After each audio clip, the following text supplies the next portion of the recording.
to start off, we'll be talking about the drafts. So now to you, Pika, where he will be talking about the FL and AL draft. All right, so exciting moments all around. Congratulations always to everyone who got drafted this season. It's a big honor. First, I'm going to be talking about the first overall pick from FL, Kronos Azurius. Great player for the Tyrants last season, and he's looking for a strong rebuild with the Pirates because the Pirates, as we all know, didn't have too good of a run in FL last season. His stats are also something to be proud of. He's averaging 3.5 shots a game, just under 1 assist per game, just under 2 goals a game, and just over 1 save a game with a 47% shooting percentage. That's from December 1st. So that's actually like those stats are actually insanely good if you look at it from like those are from like a couple months ago. Like that's his average stats over a couple months. That's pretty great. So I mean, I see here that he has 325 saves within the last couple months. I mean, that's crazy. I if he, that's barely averaging 1.3 per game, right? But just seeing that big of a number is kind of crazy to me. Yeah, it is, especially in FL because we're used to not saving a lot of things. No offense to anyone in Oh, FL. man. I'm just saying like we're not the most consistent people. They're becoming self-aware. This is not good, guys.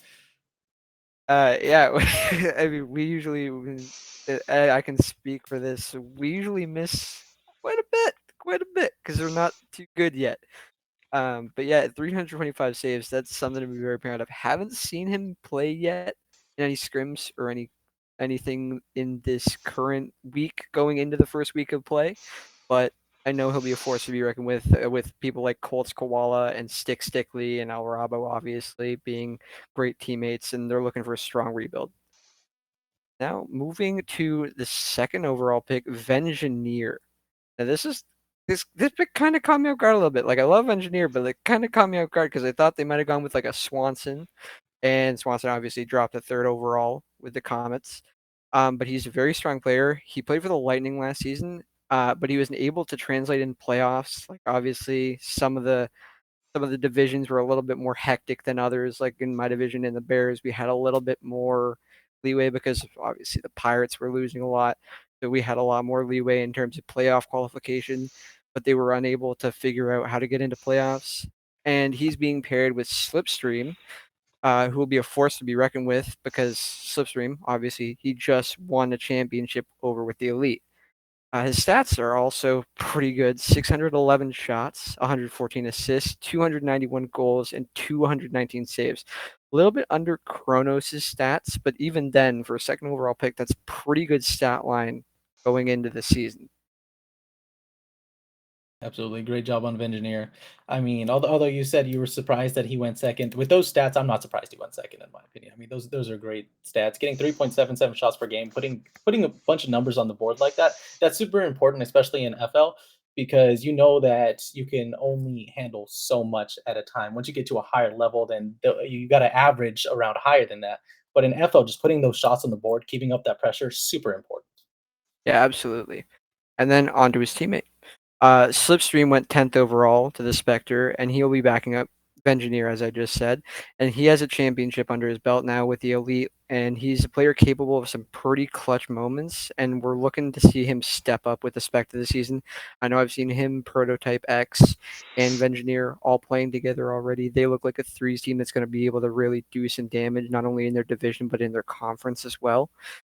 761 shots, 150 assists, 380 goals, 308 saves, 50% shooting, 58% win rate. Like he's on fire since the last couple of months. Like he's doing really well in his scrims.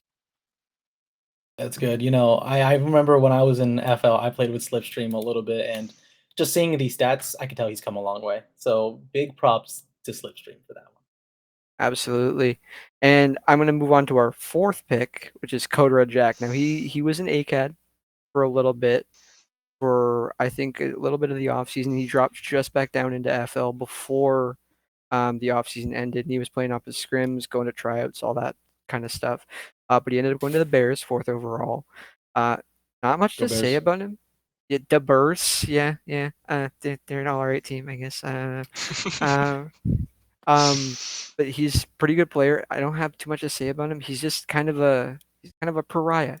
He's kind of like I don't know what to say about him because he's all over the place. Um, Stats we have 474 shots, 106 assists, 179 saves, 223 goals. He has a 61% win rate. Only 126 games played, but like 61%. That's pretty good. Yeah, I'm going that's to back awesome. up what you said about the win rate there. It's quite rare to see such a high win rate, especially from someone in FL. As you said, people usually aren't the best. I'm not trying to say some bad words about people in FL. I love you guys. But yeah, 61% win rate is definitely a feat to be recognized. Yeah, absolutely. And I think this next pick actually, he's the man can't escape the desk. It's Quilly, obviously, Coder Jack's Bears teammate. Um, this is Bears. gonna this is gonna be a two-headed monster. I know I said Bears are an okay team, but this combo kind of scares me a little bit. Quilly and Coder Jack, two very good players. Quilly, uh, off of last season, the Eclipse didn't do too much in playoffs, but he's a great player. And I think with Coder Jack, he's going to be a great twos teammate. Even if they find a third, they're going to be a great threes team. And he's looking to show off all his talent, not only on open net, because he's not here, but of course we're still talking about him because he's that good of a player. Of course, we just have to, especially because of the Bears. The Bears. That's it.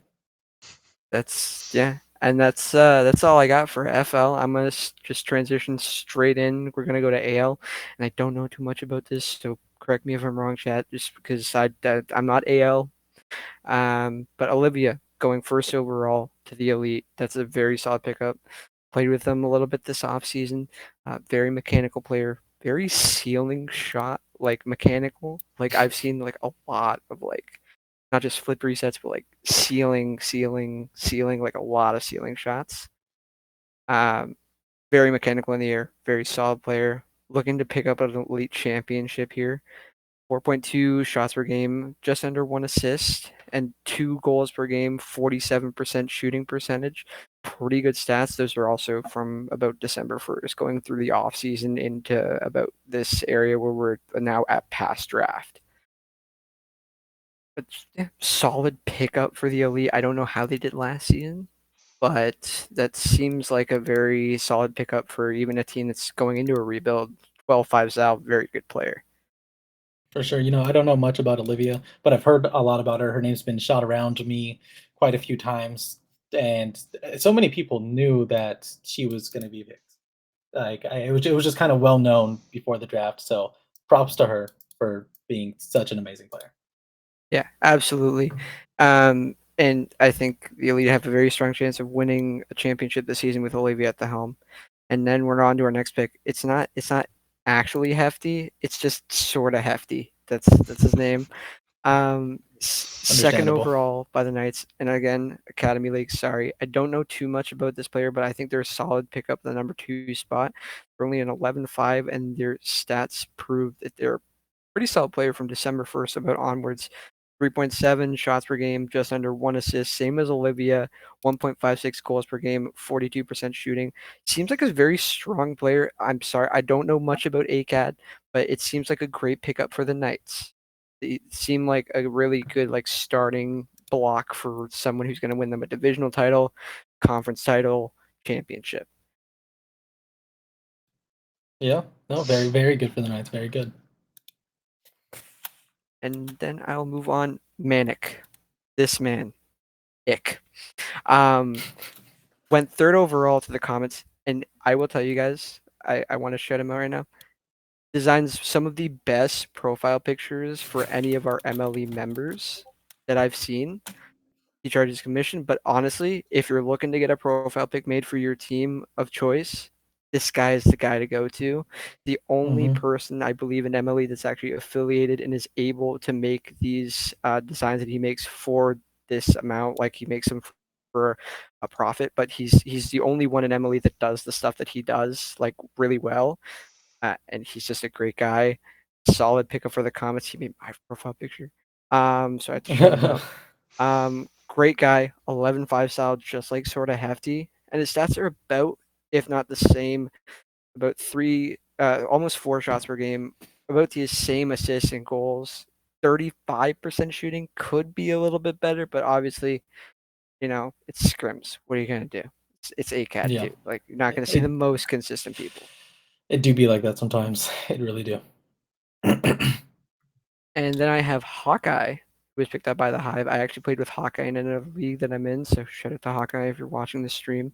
Um, he's a great asset to any team. He's really great, has an awesome attitude, and he happens to be the only CL dropdown that's on this list. I looked up all the stats, and he's the only one who's a CL dropdown on this list. Great player, great personality, about the same kind of stat line as all of these other ones, but he kind of has that edge because he's the only one who's dropped down from CL. And now you're like, why? Mhm. And then he goes and he wins games, and then you'll see it.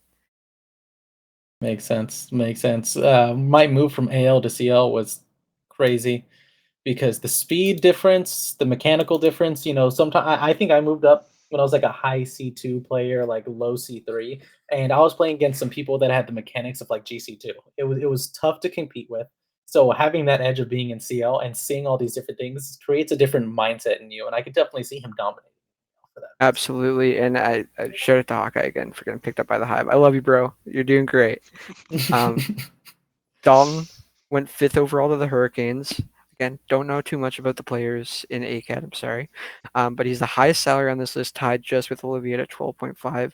Solid number 5 pick, but he's got to be careful because both of those players are looking to push back up to CL because I believe the threshold is about 13, right? So it goes from 12.5 to 13, but both of those players got to be very careful going into the first couple weeks in gameplay because they don't want to rank out the CL just as the season starts and kind of leave their Mhm. teams high and dry.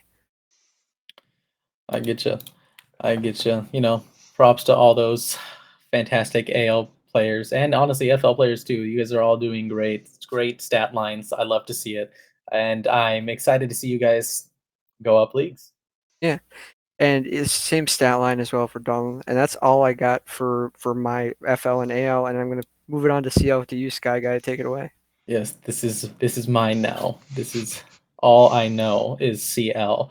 But I do know a lot of people in CL. One of those people being Caliber, who was pick number 13 in the first round of the draft, going to the Wizards. This guy, absolute beast. Such a beast. I love playing with him, and he's a cool guy to hang out with. He's got so much potential in CL. And he was in AL last season with me. And when we were together here in CL, I knew he was going in the first round. I was talking to him before, and he was worried about even getting drafted. And I was like, dude, you have nothing to worry about. The way you were competing in AL last season and the way he was competing in scrims in CL, there's no way he wasn't getting drafted. His game sense, mechanics, they create a killer on the playing field. And he's someone that you're going to have to look out for, whether it will be in the playoffs of season 15 or in the transactions channel moving up to ML. So Another I'm gonna. guy. Oh, yeah, no, go Oh, ahead. I was gonna say about Caliber. I remember back in season 13, I believe, or season 14. During the all the tryouts and stuff and the drafts, he popped up a lot in a lot of the drafts, as well as a couple of the players like Dracob. Um, Definitely gave me a run for my money just before I popped back up into ML. But yeah, very good player all around. Yeah, absolutely. I gotta love Caliber. Used to be O Caliber for those who don't know. Next up is going to be Fade Ace, and I'm not super associated with Fade Ace. I played with him quite a few times though, and more importantly, against him. And when I saw his name pop up, I was like, I got to talk about this guy. He's a great competitor in scrims. He's really dominating against almost anyone he plays. His speed and his comms they're gonna bring great things for the Lightning. He was picked during round one, number 17, by the way. And another person who I will talk about is Live Sauce. For those who don't know Live Sauce, he is a 13.5 salary with an average score in scrims of 622. That's his average score. And you might be like, well, that's pretty high. And you're right, it is for a 13.5 salary player. So I'm surprised he hasn't gone higher. I remember doing some tryouts with him last season, and he was such a dominant player in the tryouts that whenever I felt like I was playing against him, I was like, well, I got no chance of getting drafted anymore. because this guy was just always there. He was beating me to the ball. He was beating me in 50s, and he was just incredible. And by the way, the stats that I've been taking are from the beginning of the year, from January 1st to now. So from since then, a 622 average score, and he's done 13 scrims, 39 games, and he's still such a low salary. So he is a great pickup for the Wolves. Yeah, and just to be aware, I don't mean anything against any disrespect against any of my fellow FL people, but an average score, not just any like one score, one off, average score of 622. Like, yeah, we'll have a couple games in FL where we pop off and we get like somewhere around 700 or 800. But to have an average score in that kind of level of gameplay, 622, that's something unreal. It seems like a sleeper pick at pick 36. Yeah, absolutely. And if you dive a little bit deeper into his stats, you can tell that he's the fundamentalist player because he doesn't have the most shots out of everyone in the stats. He doesn't have the most saves, but he's obviously getting these high scoring points because he's doing everything evenly. He's getting the same amount of assists, he's doing the same amount of goals, same amount of saves, and he's doing everything so perfectly in between. He's just a great teammate. And you can just look at that through his stats. So that is all I have for Champions League. And I'm now going to shoot it over to Kyozo to talk about Master League. Thank you very much. So first off, I'm going to mention Guchu, who was the 31st pick in the first round, and they went to the Lightning. I personally think that they're a very, very good addition to the Lightning. They'll work well alongside another one of their picks this season, who is Torsten. Torsten is a very good team player as well as Guchu. Uh, looking at Gucci's stats, very dominant twos player. All of their stats are on lock for scrims, pushing at a 4.5 MVPR average, just across 400 games, which is a pretty insane stat line. Um, I'm just really interested to see how this is going to play out for the team, especially with having two pretty good players up on there right now. Next up, we're going to have Mykopolis, one Mhm. of my old GMs, I believe, or AGM when I was on the Wizards. But Mykopolis is the 75th pick of the third round, and they've gone to the Pirates. Very, very good player, absolutely formidable, very good teammate, and a good team leader. So I can see them possibly even being a captain at some point. Mhm. Took me under their wing last season, showed me the ropes, showed me that I had some potential, and that allowed them to unlock some of theirs as well. Generally, just an awesome person to have on your team. Um, Yeah, and no, just with Mike's fantastic. oh, Absolutely. so much passion for the game and for the Mhm. teammates. Very, very, very nice to see. I do have a very strong feeling that we're going to see a lot more of him in this coming season and definitely seasons to come. I really hope that we see more because Mike is not only a great player, but as you were saying, he's a great leader. I remember when I joined. So funny enough, in my first season of Emily, I ranked up to AL right before roster lock, and that same week, Mike also ranked up from AL to CL. So we kind of just swapped places. The Wizards took me in, and he had to go up to ML and stuff like that. And he was super cool, very helpful to get me into an AL mindset, trying to get my speed up from FL. So I gotta say, big props to Mike. He's an awesome guy. If you have the chance to meet him, you should do it. My third pick is going to be Zach Fee. He was the second pick in the first round and went to the demo. It's a very early pickup for the demolition and a very calculated pick indeed.